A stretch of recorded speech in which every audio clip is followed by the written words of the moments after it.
In just a short time, 500 people fortunate enough to have tickets will cram into this natural history museum to witness a historic debate on science, philosophy, and God. The protagonists are well suited to the task, Professors John Lennox and Richard Dawkins.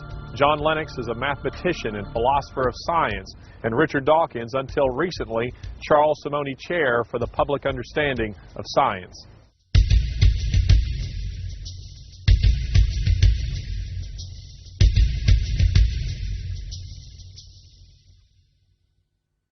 Good evening. Welcome to Oxford University's Museum of Natural History. Tonight features a discussion between Professors Richard Dawkins and John Lennox, both of the University of Oxford. Now, this is not the first time that these two men have met. Indeed, they debated one another last autumn in Birmingham, Alabama. In that encounter, the Wall Street Journal said that they displayed rhetorical skills in the best British tradition. The theme this evening is Has Science Buried God? Now, there are three topics of conversation. First is the issue of science itself, gaps in faith and evidence and so forth. And then finally, they will move into the topic of morality and purpose. If there is no God, where does that leave us? Now, we'll give this discussion roughly 50 minutes. And then there will be a Q&A. We will be collecting questions from the seated area right here and then submitting them to the two men on stage. This will take about 20 minutes or so. And then we invite the media to withdraw to the lecture room upstairs, where these two gentlemen will meet with you briefly before coming down for a book signing. So this will give those of you here in the audience an opportunity to purchase a book, to queue up and to meet these men who are on the stage. Now, we do apologize for a lack of seating. You will agree with me, however, that this is a wonderful venue in terms of its beauty and its history. I should also note that there is no unauthorized photography or filming of any kind. And indeed, tonight's event is being filmed, so your presence is an acknowledgement that you understand that and that you are okay with that. We do encourage you to move around the gallery. There's still some places behind us here that you can see and perhaps hear also in the gallery. So do not crowd in these spaces here. We thank the museum. We thank Richard Dawkins and John Lennox for their willingness to participate. They're both very busy men. Richard has this week his Simonyi valedictory lecture, which is a very important lecture for him. This takes place on Thursday night at the Oxford Playhouse. Would you like to say a word or two about that? I've been in the Simonyi professorship for about 12 years. For the last 10 years, I've had an annual lecture by a distinguished scientist, which I have organized. And that is coming to an end this year because I'm giving it myself, no longer distinguished. And that's this Thursday. It'll be my farewell. It will be the 10th of the Simonyi lectures, and I hope it'll be a grand gala occasion. Unfortunately, it was sold out about 2 months ago, so I don't know why I'm plugging it, really. But Well, that sounds very exciting, and John Lennox, you have been busy preparing a new edition of your book. That's right. The book's called God's Undertaker, Has Science Buried God?, which is in fact the title of our discussion this evening, and I'm trying to respond to comments people have made and to extend it a little bit. It'll come out with Lion Hudson, I hope, in the new year. Well, very good. Well, gentlemen, we will begin here, but first I want to remind you that we have to stay on schedule, and the T-Rex is actually mechanized. So if you get out of bounds, we do have men who will operate that. So we'll begin with Richard. Richard, the question as we begin is, has science buried God? well, which God? I mean, we could take Einstein's God, which is not really a personal God at all, but which is a sort of poetic metaphor for the mystery, that which we don't understand about the universe. We could take a deist God, a sort of God of the physicists, a God of somebody like Paul Davies, who devised the laws of physics, God the mathematician, God who put together the cosmos in the first place and then sat back and watched everything happen. And that would be, the deist God would be one that I think it would be, one could make a reasonably respectable case for that, not a case that I would accept, but I think it is a serious discussion that we could have. The third kind of God is one of which there are thousands and thousands of varieties, Zeus and Thor and Apollo and Amun-Ra and Yahweh. And we don't actually need to go through all those because as Larry has said, I've encountered John Lennox before and I know what the God he believes in, which is the Christian God. So we only have to talk about the Christian God. John Lennox is a scientist who believes that Jesus turned water into wine. A scientist who believes that Jesus somehow influenced all those molecules of H2O and introduced proteins and carbohydrates and tannins and alcohol and turned it into wine. He believes that Jesus walked on water. I had been accustomed to debating with sophisticated theologians, and I come across John Lennox, who is a scientist who believes in all those things. In particular, he believes that the creator of the universe, the God who devised the laws of physics, the laws of mathematics, the physical constants, who devised the parsecs of space, billions of light years of space, billions of years of time, that this paragon of physical science, this genius of mathematics, couldn't think of a better way to rid the world of sin than to come to this little speck of cosmic dust and have himself tortured and executed so that he could forgive himself. That is profoundly unscientific. Not only is it unscientific, it doesn't do justice to the grandeur of the universe. It's petty and small-minded, and that's the God that John Lennox believes in. Well, Richard, thank you for explaining so clearly, at least in part, what I believe. I'm glad to hear you say that you feel a good case could be made out that there is rationality behind the universe. You said it's not something you personally accept. So you believe that this universe is just a freak accident. There's no mind behind it. And yet here you are with one of the best minds in the world. So you believe a number of things that I, as a scientist, find very difficult to believe. And we can certainly talk about my specific Christian faith later, but I confess to it absolutely. I think that there is a creator of the universe. He created it, but he's not just a force, he's a person. And we are persons created in his image. And you say that God becoming human and Christ dying on a cross and rising from the dead is petty. I think the exact opposite. It's not petty, because it deals seriously with the fundamental problem that I don't think atheism even begins to deal with, and that is the problem of our alienation with God. Of course, that makes no sense unless we believe in God. So I don't know how we should proceed. Perhaps the best way to start would be this. As a scientist, we both believe in the rational intelligibility of the universe. I believe the universe is rationally intelligible because there's a creator God behind it. Now, how do you account for the rational intelligibility of the universe? Well, John, you said that I believe that the universe is a freak accident, which is the opposite of what you believe. For many years, for many centuries indeed, it seemed perfectly obvious that it couldn't possibly be a freak accident, because you only had to look at living creatures, the sort of magnificent diversity we see in this museum, and everything looks designed, and so it was clearly preposterous to suggest that it was due to any kind of freak accident. Darwin came along and showed that it's not actually a freak accident, but nor is it designed.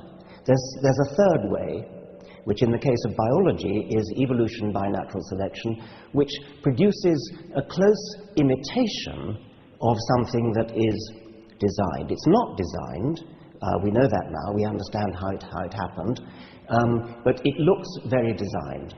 Now, the cosmos hasn't yet had its Darwin.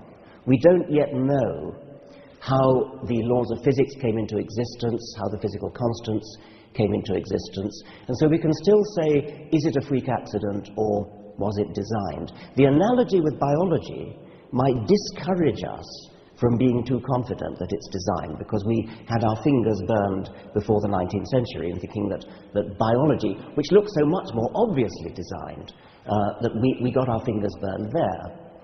Now, in the case of the cosmos, freak accident or design, the point that I've made over and over again is that even if we don't understand how it came about, it's not helpful to postulate a creator, because the creator is the very kind of thing that needs an explanation.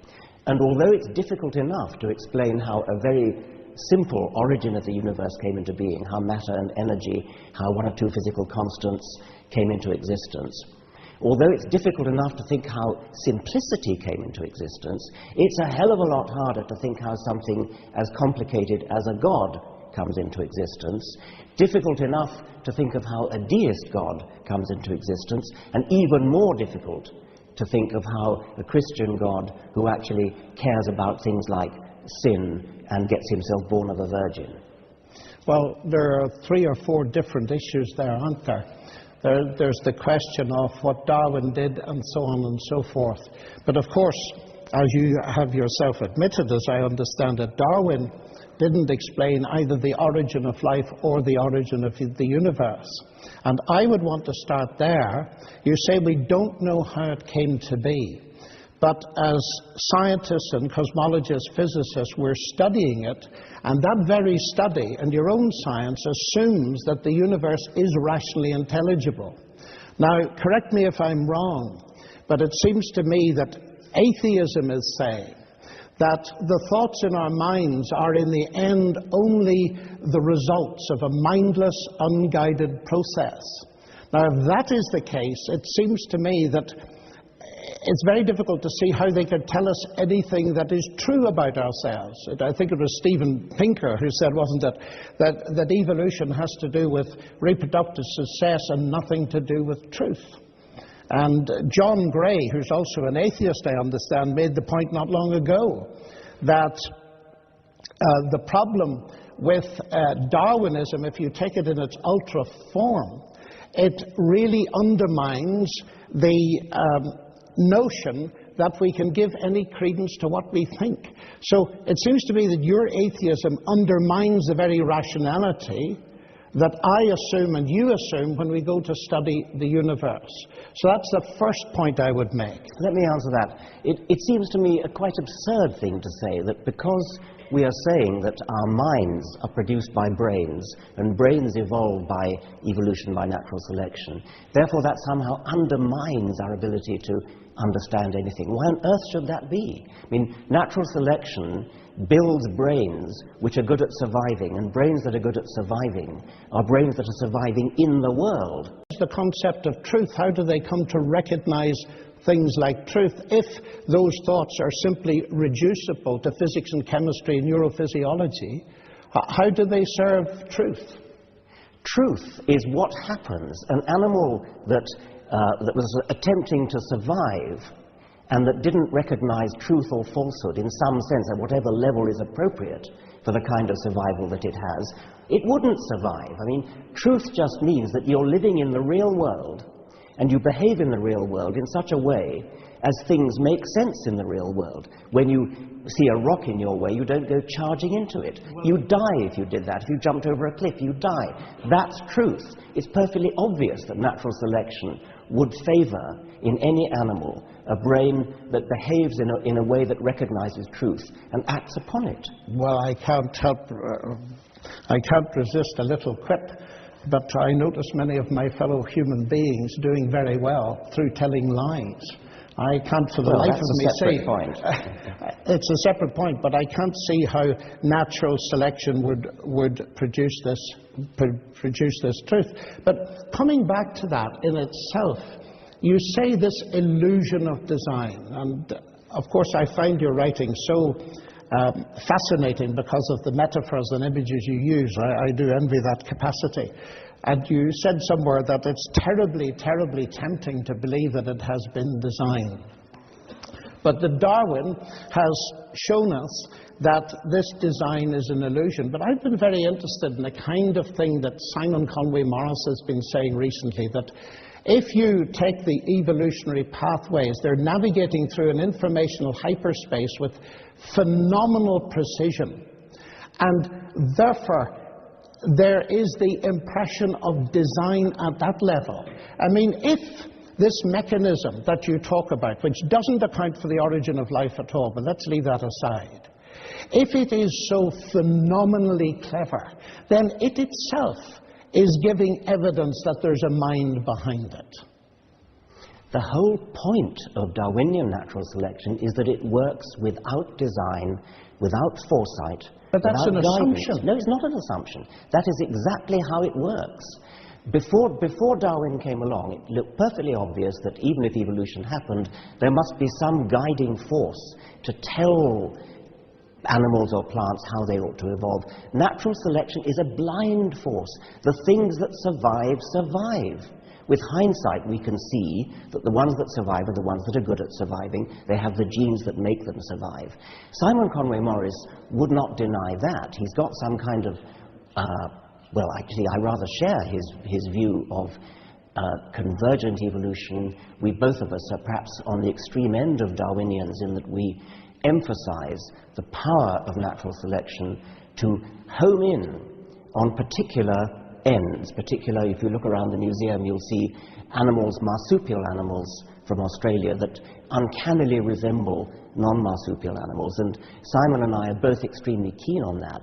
But that's produced by natural selection, as he would say. Natural selection is a mechanical, blind, automatic force. It's not, I can't say it's not guided, but there's no need for it to be guided. The whole point is that it works without guidance. But it could be guided. Or do you completely shut that out? I mean, why bother when you've got a perfectly good explanation that doesn't involve guidance? I mean, the why point is, you use words like blind and automatic. This watch is blind and automatic, but it's been designed. The words themselves do not shut out that notion. And it seems to me that the impression I'm getting is that what's coming through is that the whole process is so sophisticated, it itself is giving evidence of a rational mind behind it. But am I understanding you right, that you say you deny that because you have an in-principle reason for denying it? That is, everything must, as far as you're concerned, go from the simple to the complex. And therefore, your major argument in the God delusion, if I understand it right, is that God is, by definition, more complex than the thing you're explaining, so he's got to be explained. Is that right? That is a major point that I want to make. But let me go back to what you were saying before about guidance. When you drop a stone, it falls to the ground, and you as a scientist will explain that by gravity. You wouldn't dream of saying, oh, there must be a God pushing it down. That's exactly what you're in effect saying with respect to evolution. Because we understand evolution in just the same kind of level as we actually rather better level than we understand gravity. No, and this is a very important point, because I detected in many of your writings that you oppose God and science as explanations. When Newton discovered the law of gravity, he didn't say, marvelous, now I can know how it works, I don't need God. God is an explicator at the level of an agent, not a mechanism. So that we can study mechanisms in biology. The more sophisticated they are, the more that might well point towards an agent. You don't argue away the existence of an agent by showing that there is a mechanism.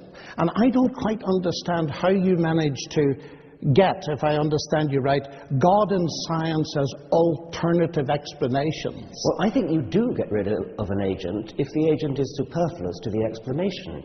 That when you're studying something that's happening, there may well be an agent, and it may, if you're watching a car driving along and avoiding obstacles and turning left and turning right, you say there is an agent controlling that car, and certainly there is, there's a driver. But if you don't need an agent to explain what's going on, and we don't in the case of biology, and we don't in the case of gravity. Of course, I accept that Newton was a theist. He lived in the 17th century and everybody was. But you don't need an agent. An agent is a superfluous explanation. It's a gratuitous grafting on of something that you don't need. Well, I find that unconvincing, because even if you accept the whole evolutionary paradigm, well, it depends on there being a fine-tuned universe. And that fine-tuned universe raises in itself very big questions as to the origin of the universe. Evolution doesn't deal with that. No, it doesn't. Nor does it deal with the origin of life. No, those are separate points. Those are separate points, but they're vastly major points. They are, yes. As long as we were dealing with evolution, I was talking about evolution. If you want to move on to talk about well, I'd be very happy to move on. But the notion of things in principle going from simple to complex, and they must go that way, that seems to me to be your belief, your faith. Well, things must go from simple to complex. Yes. No. I mean, if things go from simple to complex, we need an explanation. Yeah, we do indeed. Natural selection is an explanation for that. It's the explanation in the case of biology. Well, let's go back to the level of the origins of the universe and the origin of life. Now, life, as we both know, has got this digital database. It's got a language all of its own. Now, the only thing we know of capable of producing language is mind. And yet you reject that. By definition, as an atheist, you must reject that. There's no mind behind this language. I do reject it. When you say the only thing we know that can produce language is mind, I mean, we know that what produces human language is mind. Of course we do, because that's human language. But DNA is not human language. Yeah, but it's very sophisticated. It's very sophisticated, but it doesn't follow that it has to be generated by mind. But we know of no other conceivable way of it being generated. You see, because it seems to me from the mathematical point of view, I think you said this somewhere in a different context, junk in, junk out. Here we have this phenomenally sophisticated information processor, which is the cell. Am I really to believe that that information processing capacity simply came about by the laws of nature and random processes without a mind? Yes. Well, I find that impossible to believe as a mathematician. I know you do. This is called the argument from personal incredulity. But I could just reverse that and say your position is the argument from personal credulity. No, that rationality comes from irrationality, that mind comes from matter.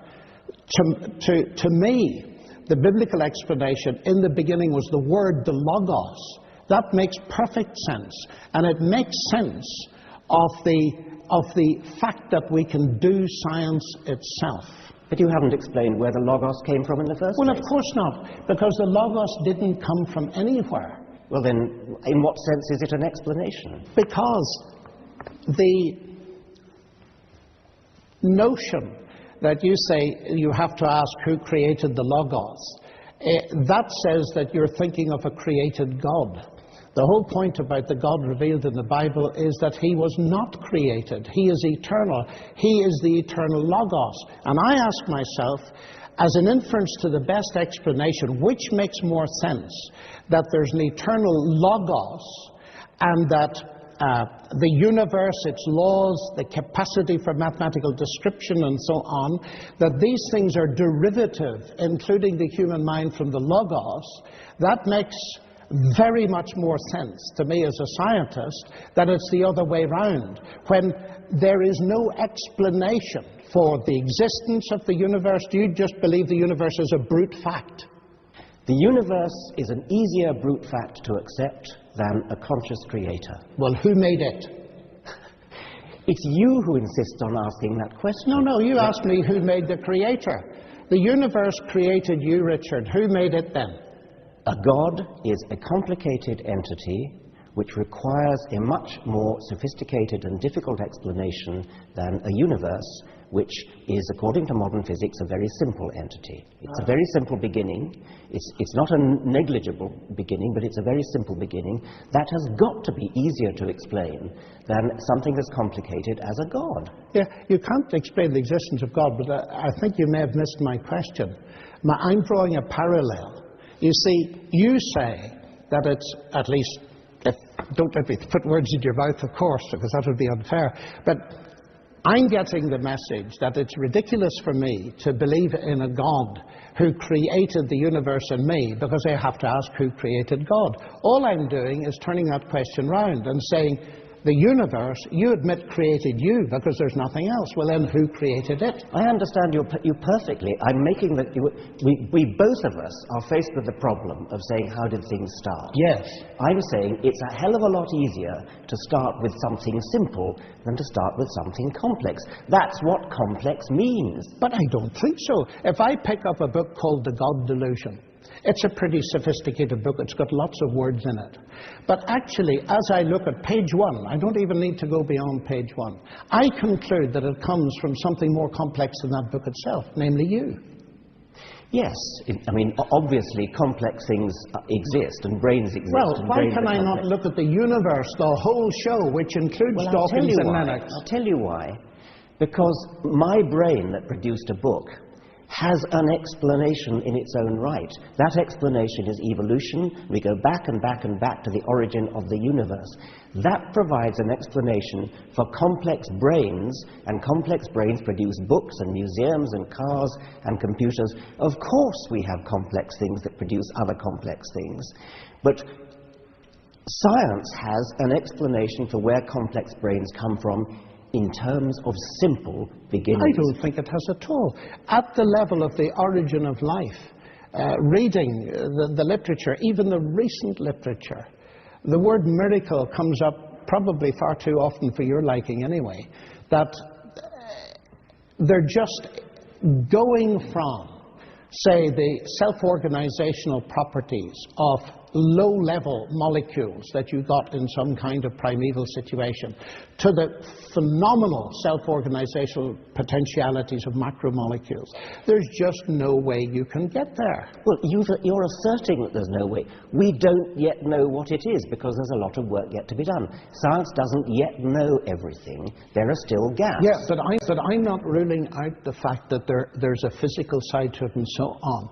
But it seems to me that the fact that the basic description of this ancient language, and it's a very ancient language of DNA, points much more arguably to the existence of a logos, a divine logos who started it, than the notion that it's going to be exhaustively explained in purely naturalistic terms. Because I would still go back to the point I made earlier, although I don't want to harp on it.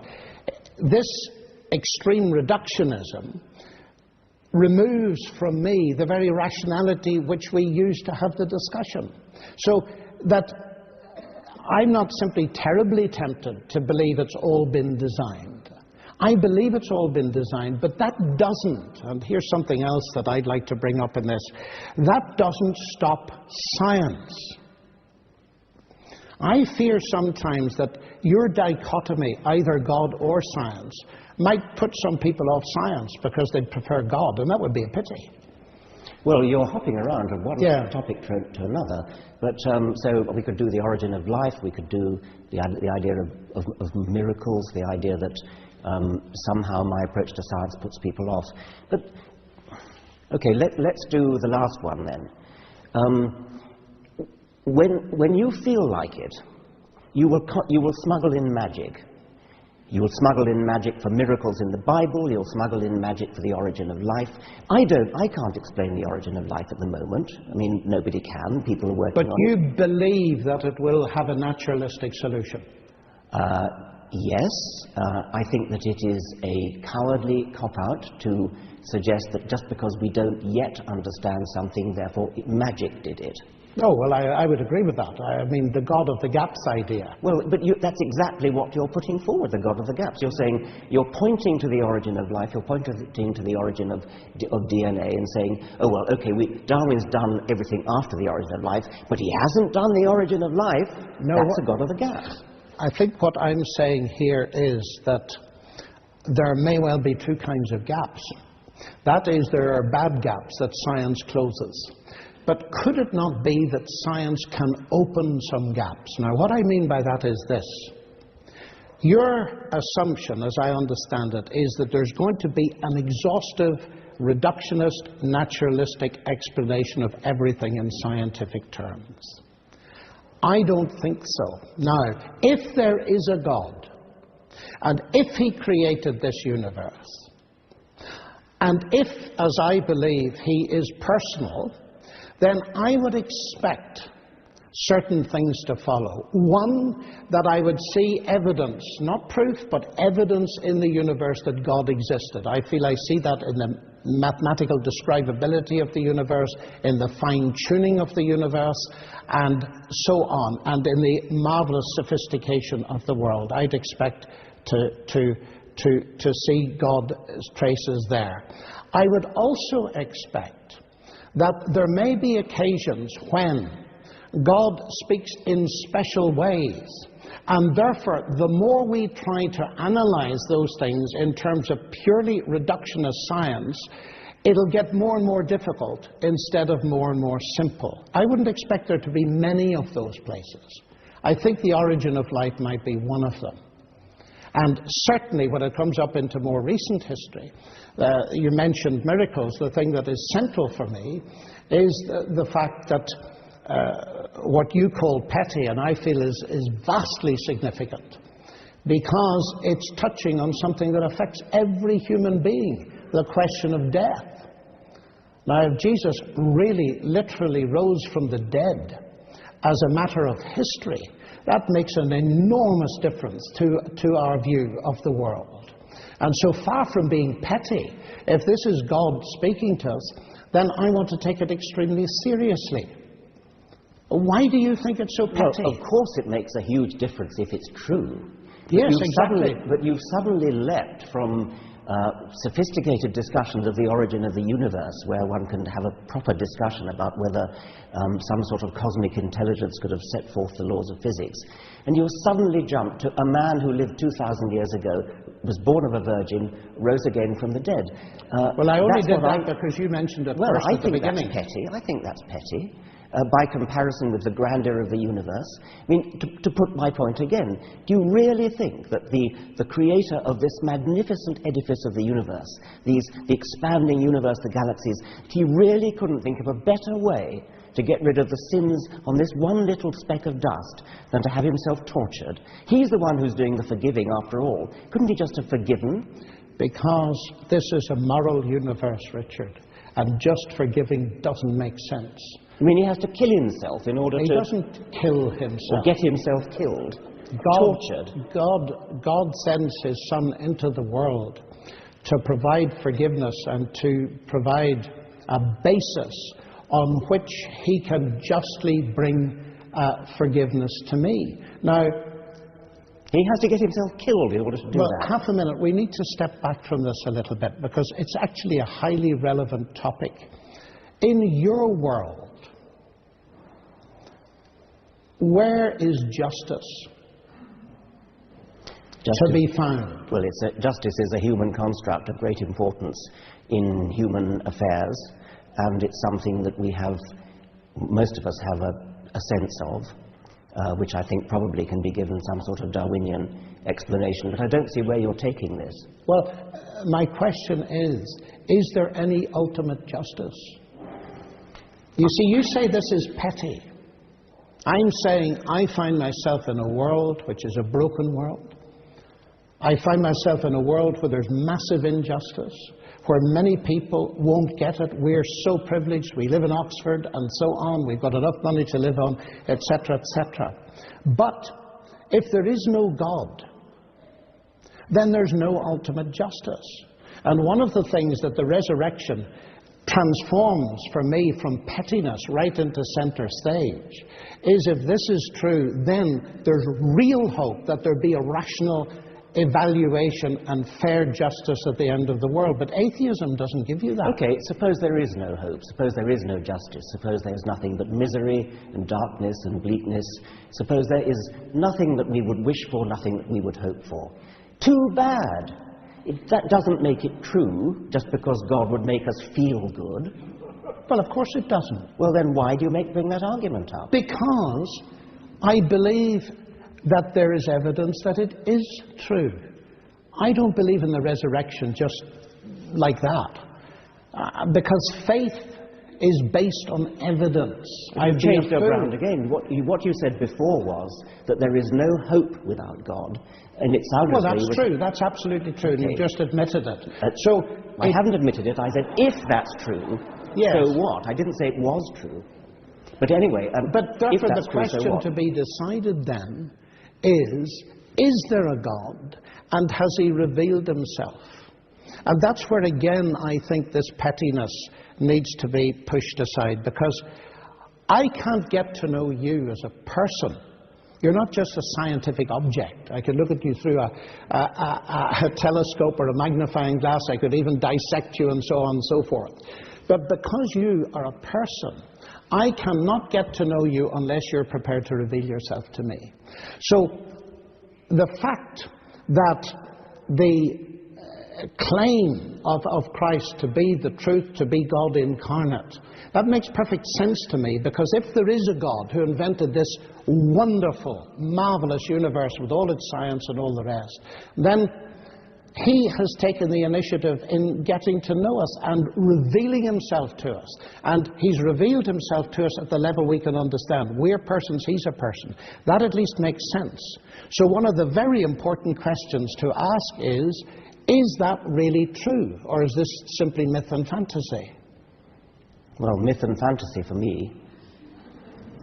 Yeah, well, do you know, that disturbs me for the following reason. Reading your book, The God Delusion, you say that it's under scholarly dispute among historians that Jesus actually existed. Now, I checked with the ancient historians. That is not so. And it disturbed me. History is not natural science. But what I don't understand is this: why you would write something like that. I don't think it's a very important question whether Jesus existed. There are some historians, most historians think he did, some They historians certainly do. I couldn't find an ancient historian that didn't. Well, there are one or two, but I don't really care, actually, because precisely because it's petty. I mean, if you could possibly persuade me that there was some kind of creative force in the universe, there was some kind of physical, mathematical genius who created everything. The expanding universe, devised quantum theory, relativity, and all that. You could possibly persuade me of that. But that is radically and fundamentally incompatible with the sort of God who cares about sin, the sort of God who cares about what you do with your genitals, the sort of God who is interested, who has the slightest interest in your private thoughts and wickednesses and things like that. Surely you can see that a God who's grand enough to make the universe is not going to give a tuppenny cuss about what you're thinking about and your sins and things like that. So you think that morality is not important? Of course I don't think morality is not important. I'm a human being. Sounds like you're saying it isn't important. I'm a human being, and I live in a society of human beings, and within a society of human beings, morality is, of course, important. But we are one of billions of planets on a huge scale. And a cosmic God who bothers about this kind of human scale is not the kind of God that is compatible with a scientific view of the universe. It's a medieval view. But do you think that size is the measure of importance? Incidentally, on a logarithmic scale, you're about halfway between the atom and the universe. So if God thinks in terms of logarithms, your point falls, I think. I mean, this is in a sense an emotional argument we've come into now. And I don't think so at all. If I were going to respect a God, it would be the kind of God the sort of God that Carl Sagan might have worshipped, not the sort of medieval God who fusses about sin, the obsession with sin and righteousness and sort of, I keep coming back to this word petty, and I stand by it. Well, it's an image of God that I find strange in a way. I gather from the BBC today that you're promoting some advert on London buses, which is going to say something like, there probably is no God, so don't worry and enjoy your life.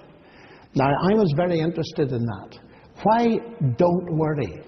Do you associate the idea of God with worrying? I fought for a better slogan than that. This was something that was devised by a woman on the Guardian, and she wanted to raise money from £5 here, £5 there to put this advertisement on the London buses. I offered to match donations, and I said I'd rather change the slogan from there probably is no God to there almost certainly is no God. And I didn't want to say don't worry and enjoy your life. I wanted to say something like live your life to the full. But it was too late to change it, and I'm since the money has been raised in the first day, something like £23,000 had already been raised, and she was only hoping for 5,500. I'm going to get some say in what the next slogan is, and it's not going to say what the present one does. But from where I sit, you see, the thing that my relationship with God is the very thing that stops the worry and gives me the fullness of life. And we're back to the pettiness, because if God is real and has revealed himself, then it's through a relationship with him that we really can enjoy a full life, science included. I think there's something wonderful about standing up and facing up to a universe where we are increasing our understanding, and we throw away childhood obsessions, we throw away the sort of imaginary friend that comforts us when we're children, and we feel the need for some kind of parent figure to turn to. I think when we grow up, we need to cast that aside and stand up tall in the universe. And it's cold, and we're not going to last for it. We're going to die, and we face up to that. And I think that's a nobler way of getting through life than to pin your hopes on childhood illusions. But that all rests on the assumption that there's no God and their childhood delusions. Yes, well, we have. But I could invert that. That's a typical Freudian explanation, but one's atheism could be exactly that. A flight away from the reality that there is a God. So we're back to the question, inevitably. We need the evidence. We need the evidence. And what I'm suggesting to you is that we do have evidence. We have it in science, part of God's revelation. And I believe this building was probably dedicated to the glory of God. No, it wasn't actually. Wasn't it? No. All right.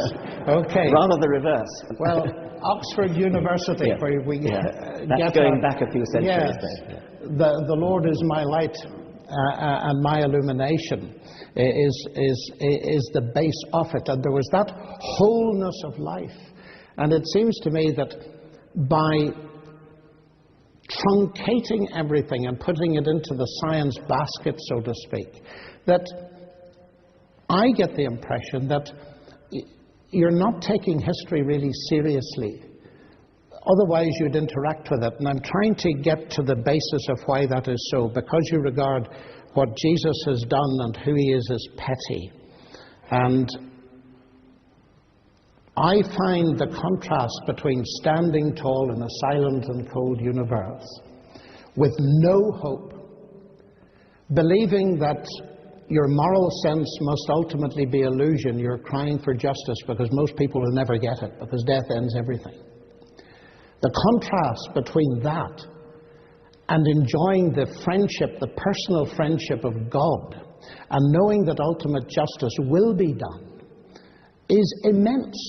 Well, but the basic question Is it true or not? Yeah, and that is the basic question. It is completely irrelevant if it's comforting, if it gives you hope, if it gives you happiness. That has nothing to do with whether it's true. That I agree with entirely. So we need to know whether it's true. Yes. Now, when you look at history, and let's leave aside, maybe I alluded to the possibility that some historians think Jesus never existed. I take that back. Jesus existed. However, if you're going to say that Jesus was born of a virgin, that Jesus walked on water, that he turned water into wine, that is palpably anti-scientific. There is no evidence for that. And if there were, you would be, well, I mean, no, there simply isn't any evidence for that, and no scientist could possibly take the idea seriously. I can make it worse for you. I know you can. Because Jesus actually claimed to be the Logos that created the whole universe. And if this is the Creator incarnate, making water into wine and so on is really a triviality. The more fundamental thing is the fact that he claimed to be and gave evidence that he was God. When you say it's anti-scientific, I don't think it's anti-scientific at all. Science cannot say that miracles do not occur. It can say they're highly improbable. But nobody is claiming that these things occurred by natural processes. They occurred because God fed his power in. Nor did the whole universe, if we look at it, occur in that sense by natural processes. God created it. We study all the natural processes within it. So when you say it's anti-scientific, I think it's not anti-scientific. What I mean by that is that if, and when doing science, we constantly have to keep in mind that at any moment there might be a little magic trick slipped in.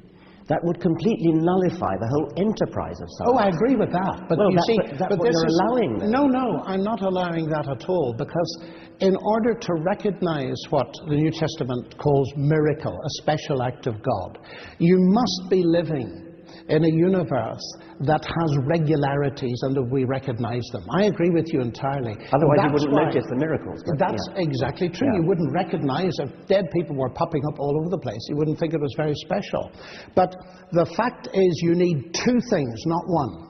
You've got to have regularities which we call the laws of nature, although they're not causes. They're, in a sense, descriptions that we can use. You also need to be able to recognize those so that, for example, when Joseph discovered that his wife-to-be Mary was pregnant, he simply didn't believe her story. He was going to divorce her. He knew exactly where babies came from. He knew the regularity. It took very special convincing for him to realize that something extremely special had happened. But science cannot stop that. The question is, of course, did such a thing ever happen? And the central focus in the New Testament is not that, which is not so readily accessible to evidence, the virgin conception, but the resurrection of Christ. And ancient historians, and this has fascinated me recently going over it, ancient historians whose discipline is very venerable, and I'm not talking about Christian ancient historians, ancient historians, many of them, even at the skeptical end of the spectrum, say that the evidence for the resurrection of Christ is very powerful. The explosion of the Christian church from a non-proselytizing group of Jews in the first century, the empty tomb and all the rest of it, has even led Geza Vermesh, who's one of the most distinguished ancient historians in Oxford, to say, yes, this tomb was empty, and hallucinations and this kind of explanation do not wash. So we have to ask ourselves, are we prepared to believe in historical testimony or not? Well, you must talk to different historians than the one I talk to, than the ones I talk to. But in any case, I still come back to the point that you cannot do science if at any time you remember that famous cartoon of the... Oh, I do. And therefore a miracle happens in the middle of the equation. Yes. I mean, that is deeply against the spirit of science. And I don't think I could do science if I thought that at any time something like the resurrection, something like the virgin birth was going to be smuggled in by a godly caprice. Let me stop you right there, gentlemen. We need now to move on to the last topic, and we haven't left ourselves a great deal of time here, and that's the issue of meaning, human life, and meaning and purpose and morality. You've kind of touched on morality just a bit, but it was only briefly. So let's move the conversation there, and then we'll have our Q&A.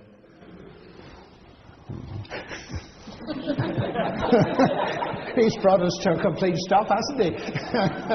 The T-Rex is warming up. Yeah. Well, we have talked a bit about We have morality. talked a bit about meaning too, haven't we, really? Well, meaning is something which obviously scientists like to find, and we like to find meaning in things. We like to understand things. And as I said before, brains are selected to be functional, to work well in the real world. And one of the things that makes them work well from a survival point of view is to find meaning and correct meaning, to interpret the facts of the world in a way which fits in with what's going to happen next, for example. So you don't jump over a cliff because you understand the meaning of jumping over a cliff is that you're going to die.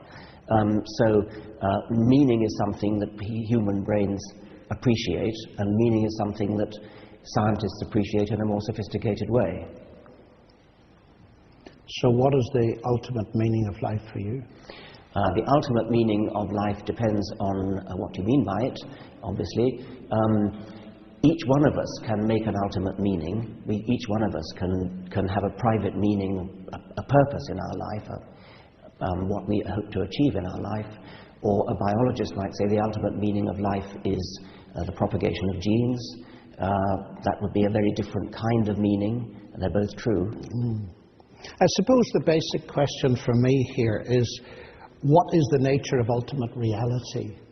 If ultimate reality is simply the universe, in some sense, or multiverse, that's one thing. And I am at a loss to understand how you get from simple atoms, elementary particles, and so on, to a brain, let alone a mind, the I, the person. And we don't understand what consciousness is, and so on.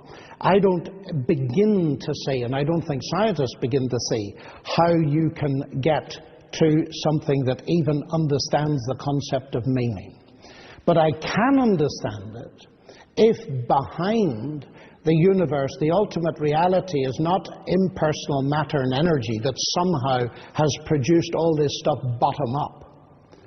I can understand it if it's top down, as well as partly bottom up, and that is that there is a God who is personal, who is good, who is the source of life and meaning, and who reaches out to me as a person, and who, in fact, far from stopping me doing science, encourages the development of the mind that he has given me.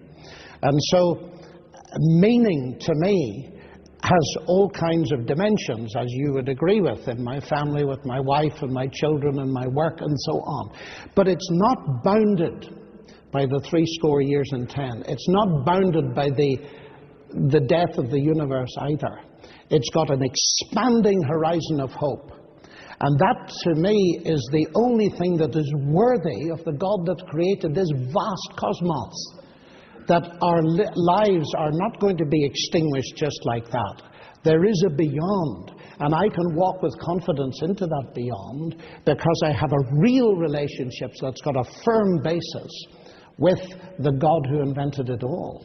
And therefore it seems to me that the meaning given by atheism and reductionism is very, very tiny. Now, of course, you'll come back immediately and say it's a question of truth. Of course it's a question of truth. But at least we can have a look at the different kinds of worlds that we represent.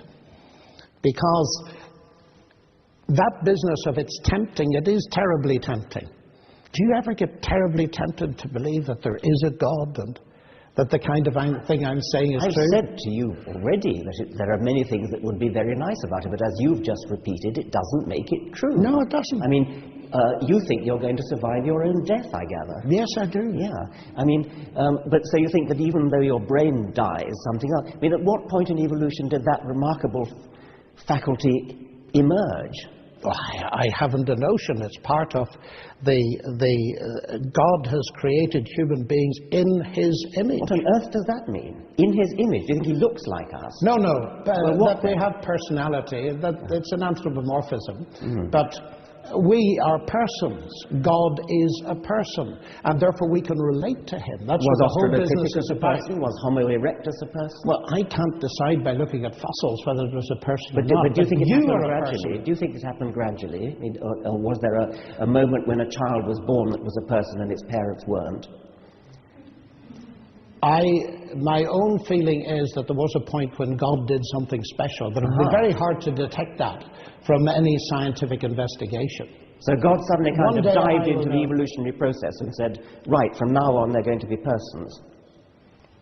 Well, whether He dived into an evolutionary process or did it specially you don't believe in an evolution open question. Or I do believe in evolution as far as Darwin saw it, the variation and modification that we've been talking about. I'm not actually sure, but this is a vast topic now to begin. Gentlemen, I think we digress. Yeah. Okay. The issue again is purpose. I want to hear that ending. I want to hear whether he believes in evolution. Well, I believe in what Darwin observed, but I'm not sure that the mechanism of mutation and natural selection can bear all the weight that's put on it. For example, producing consciousness and so on. I think there may be several points in the history of the universe where God did something special. But I'm not going to be over dogmatic on that tonight, because those aren't the places where I rest my faith in God. Sorry, Mr. Chairman. No, again, we still have a few minutes, but we're discussing this issue. Do you feel that you've discussed sufficiently the issues of purpose, human purpose? You're actually giving a lecture on that in 2 days, and also the issue of morality. Are you comfortable that you've discussed that? Yeah, I think we should go to questions. Okay. Well, very good. Yes? Yeah, that's fine. Yeah. Okay, the first question is for Dr. Lennox, and it is, Professor Lennox.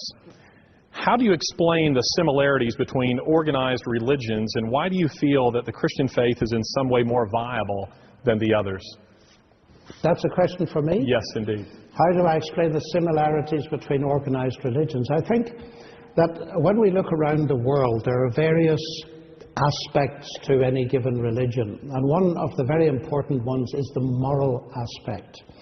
And as has been pointed out by many people, if you look around the world, you find a common moral pool. In fact, you mentioned this in your book. A common moral pool that people of all faiths or none will respond very similarly to the same kind of moral questions. Now, to me, the explanation for that is the one I've just given, that each person is a moral being made in the image of God. And therefore, as I look around the world, I would expect, whether people believe in God or not, that they've a roughly similar morality. So there's similarities at that level. But then you will get very big differences when it comes particularly to the question of the basis for a relationship with God. And that tends to diverge. There are some religions that say that a relationship with God must be based on human merit, and as many probably know, Christianity says the exact opposite, that the relationship with God comes through trusting Christ because of what He did through His cross and resurrection, and is not merit but is a gift. I don't know whether you want me to expand further on that, but that's you've got a bit of time. Both of you do. If you what can was take the second part of the question again? What's so special about Christianity? Yes. What distinguishes Christianity? Why do you feel that the Christian faith is in some way more viable than the other religions? I see. Well, I think for me the question is, very aware of Richard sitting here to my right, is whether it's true or not. And Christ claimed to be the way, the truth, and the life, and either that's absurd nonsense or else it's true. Now, I'm convinced it is true. Why is it true? Well, if we take the three great monotheistic religions and their attitude to Christ, we'll find that one of them believes that He died and didn't rise, The other believes that he didn't die, and Christianity believes that he both died and rose again. Now that's something that I feel that we can access by history. The second point is this, and it's probably the most important point. It's that it seems to me in a way that Christianity is not competing with other religions. Let me try and explain that. Because as I understand the New Testament, what Christ offers me is something that no other religion offers me. Many religions offer me a path, a moral path to follow, which may be excellent. But what Christianity offers me is a radical diagnosis, which some people react against. The fact that I find myself disjointed, I find myself, I don't even keep my own standards and so on. And I find also that the relationship with God has been broken. And there is need for repair, there's need for forgiveness. Now, in Christ, in his death and resurrection, I find that there's an adequate basis for forgiveness so that I can be certain of my relationship with God and know it. Now, I don't find that anywhere else. I find wonderful morality and all the rest of it. And I think it's very important that we respect people of other faiths. But if you ask me what makes the difference, that's the central one. There are many others. Okay. To Professor Dawkins, do you think that there is no purpose in religion? No purpose in religion? Well, as I said before, individuals have purposes, and many individuals have purposes that are deeply shot through, sometimes literally, with religion. There are people in the world, very large numbers of people, whose entire life is guided by religion. Everything they do is guided by religion. So the answer, of course, is yes, there are purposes in religion. I think that it is a tragedy that people waste their lives devoting it to such fanciful, imaginary purposes, but I can't deny that they do. Over to Professor Lennox. If we accept that an omnipotent designer is responsible for our existence, then how do you explain the deficiencies in our design?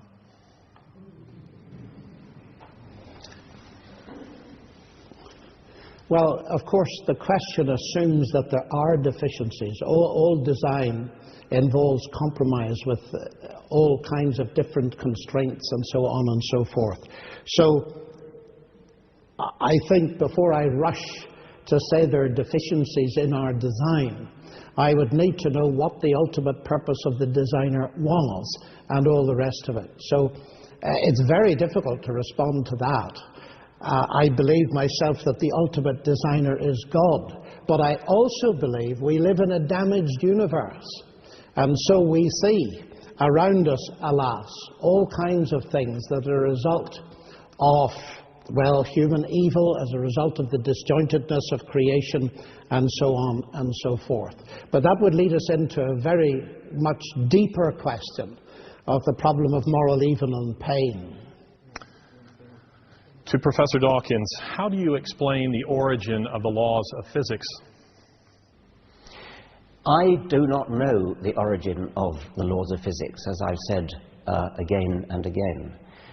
What I do know is that whatever they are, and I've said this again and again, whatever they are, it certainly doesn't help to propose that they were designed by a conscious intelligence, because that simply makes a bigger question than you've solved. Now, the laws of physics, to break that down a little more, it has been suggested that the laws of physics are extremely fine-tuned, and that if they were any different, the universe as we know it wouldn't exist, stars wouldn't exist, chemistry wouldn't exist, biology wouldn't exist, and we wouldn't exist.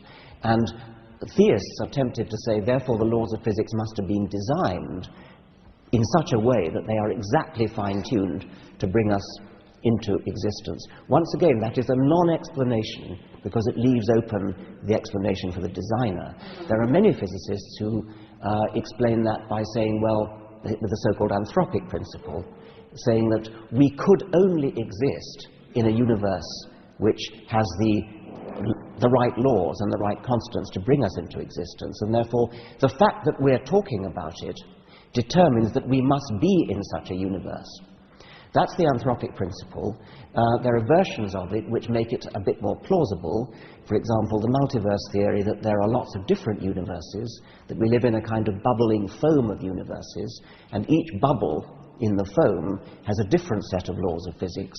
The vast majority of those laws of physics are not conducive to giving rise to us. A tiny minority are conducive to giving rise to advanced life forms. And once again, the anthropic principle comes in. We could only exist, we could only be in one of those bubbles that has the necessary laws of physics to bring us into existence. And therefore, obviously, since we do exist, since we're talking about it, we must be in such a universe. I haven't answered the question, but what I hope I have done is to show that whatever else the answer is, it cannot be God. Okay, gentlemen, now what I would like to do, I want to give you ample time for your closing remarks. And so we will begin with Professor Lennox.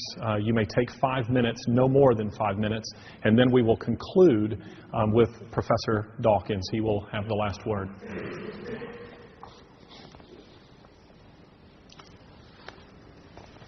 Has science buried God? I think not.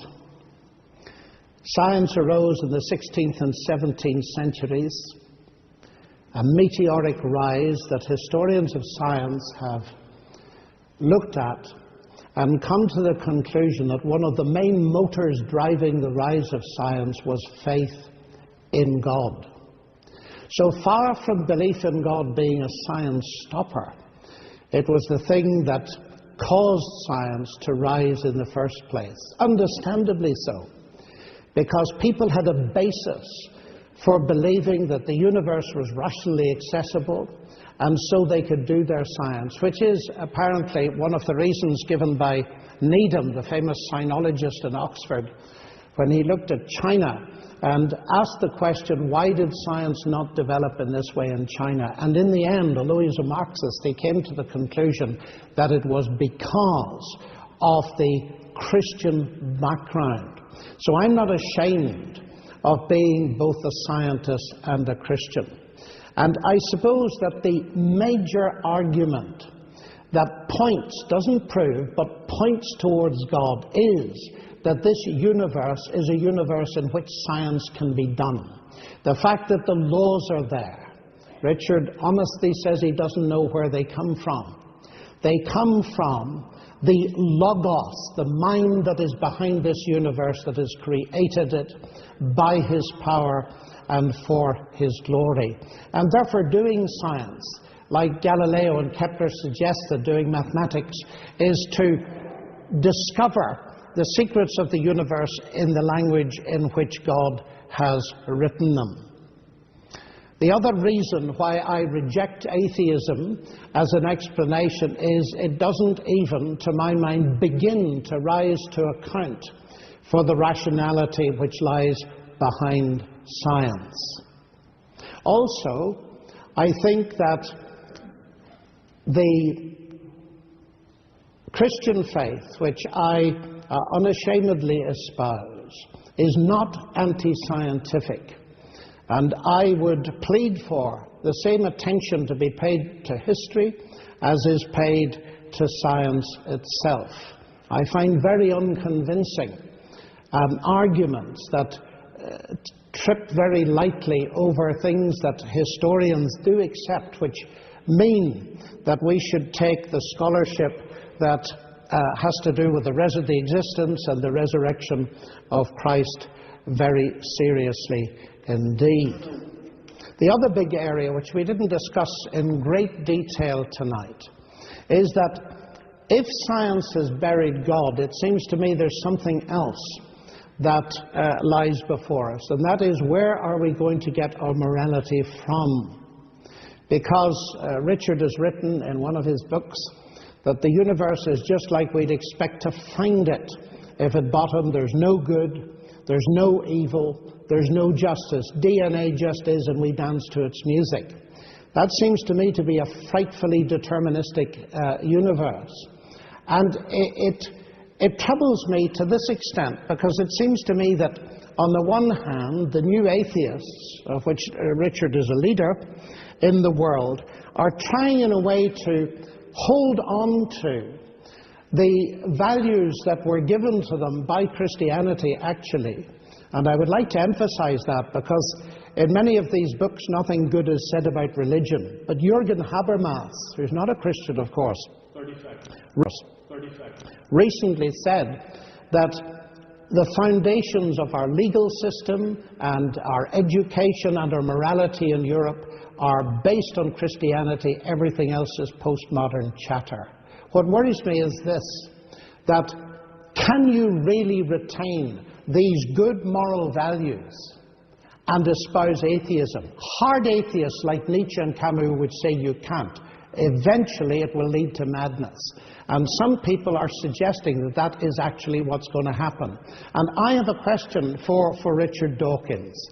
Is his world the world of Peter Singer, where in the end moral values get so eroded by a naturalistic framework that Peter Singer can say a newborn baby is of no more value than a pig or a dog or a chimpanzee? Is that the world to which the new atheism is leading us?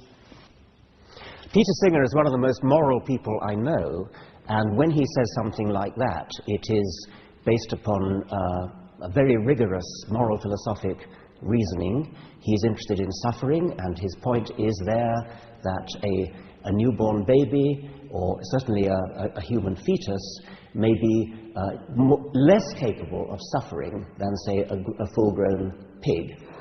That seems to me to be an entirely rational point of view, at least an entirely defensible point of view. However, it was tossed in at the last minute, and I don't want to take all my time dealing with that. John, you quoted me as saying the universe has at bottom no good, no evil, and you said it has exactly the properties we'd expect if there was nothing there. You said that sounds horribly deterministic. Well, another way of putting that would be to say that the universe is horribly rational, horribly intelligible. And one of the main points you've been making is precisely that we live in an intelligible universe. And that's one of the things that we need to explain, and you think it needs a God in order to explain it. What I would like to know is, what would an unintelligible universe look like? How could any creature live as we live? How could any creature have evolved and survived in a universe that didn't have that kind of mathematical intelligibility? It's the anthropic principle again. Just as we could only be living in a universe that has stars, because you need stars to make molecules, so we could only have survived in a universe where there is rationality. I cannot conceive of what an irrational, unlawful universe would look like.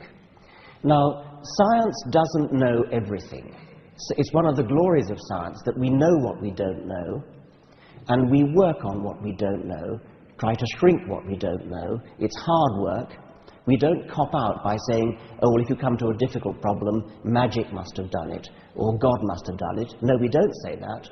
We say, right, that's a problem to be solved. It may not be solved this century, it may be solved in the following century, or the one after that. But we don't just lie down and give up and say, oh, well, it must be magic because we don't yet understand it.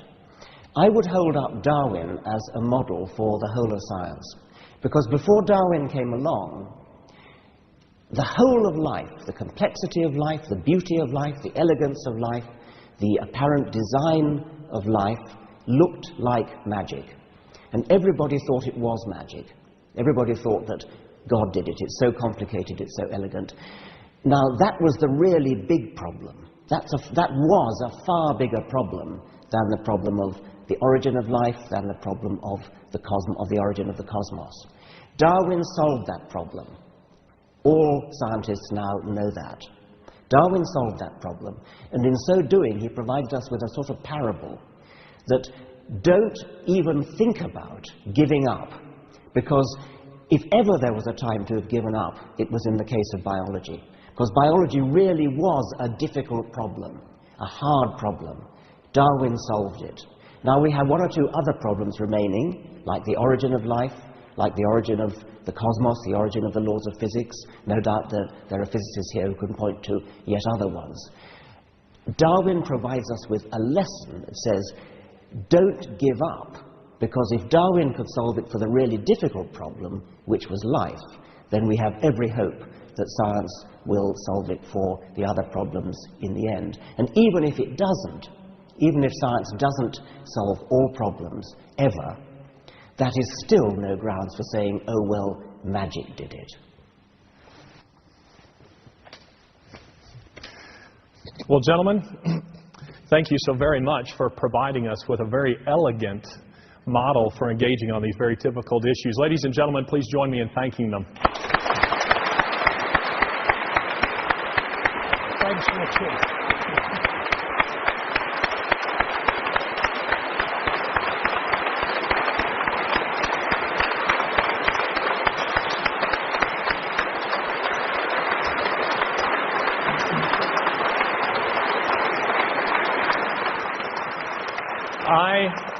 I don't know about you, but I am exhausted. I have been riveted listening to the two of you, and now what we're going to do, we invite members of the media to retire to, I believe there's a room up here where these two men will meet with you briefly. We invite the rest of you to queue up if you'd like to buy a book and have it signed by the two of them. I don't think there will be time to have all books signed. Nonetheless, they will sign as many as they can before they go to another engagement. Thank you so much for coming.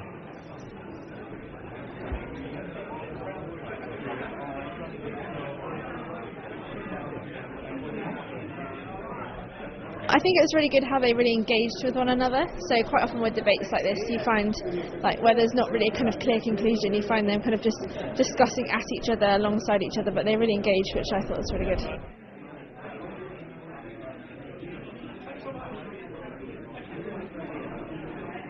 Well, I think it was really balanced. I honestly could say I don't think there was a winner in it. I thought they both brought really great arguments, and I thought they both put forward their arguments very well, very coherent. They both respected one another, which is brilliant. And I mean, my mind was made up before, but I was open to suggestion. My view is still the same, fixed, and I just really enjoyed it.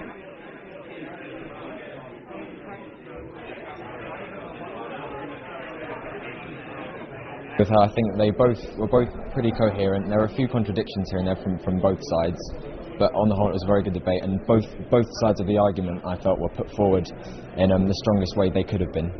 What I found interesting was that actually, despite all these kind of scientific arguments, a lot of it comes down to like whether Jesus existed or not. And actually, I found it interesting how Dawkins went, okay, Jesus did exist. Like that's quite a retreat from his previous position, you know. So I think that's quite significant in itself that he said that.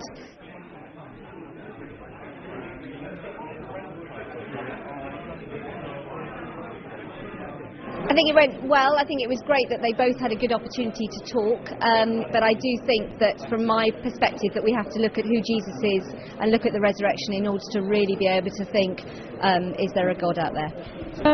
Fairly convinced of Dawkins' view, but tonight helped to confirm it. So.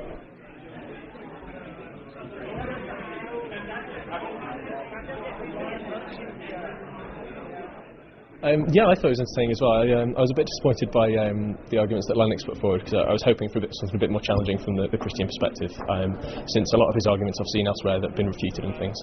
And I thought they both were a bit too polite, maybe. I didn't really sort of get down to it, but it was still really entertaining, and it was great to see Dawkins, especially now he's such a big sort of TV personality. I think John Lennox really had a very good answer, very strong message, based in lots of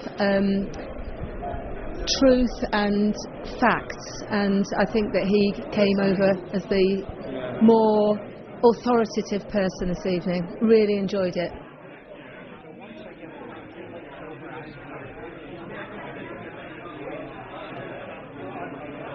I think absolutely you need to discuss this kind of thing, because if you don't, you need to think about these things to stop you getting lax in your in your own views. I mean that works on both sides. I think you can't just go around taking a stance but not thinking it through properly, and that works whether you're coming from a religious perspective or an irreligious one. You have to back up what you say with evidence and you know, things that you've actually thought about. So.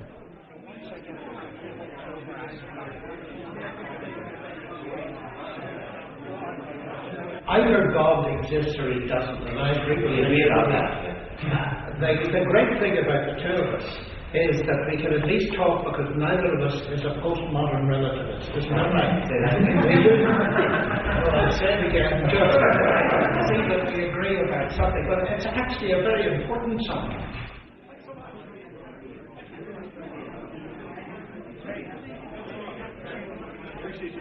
I guess what I really wanted to ask you is, have you ever in your life, ever once, just wanted to actually think it would be great if there was a God? Maybe I have, but if I have, so what? It doesn't make it true. No. I mean, that's what matters.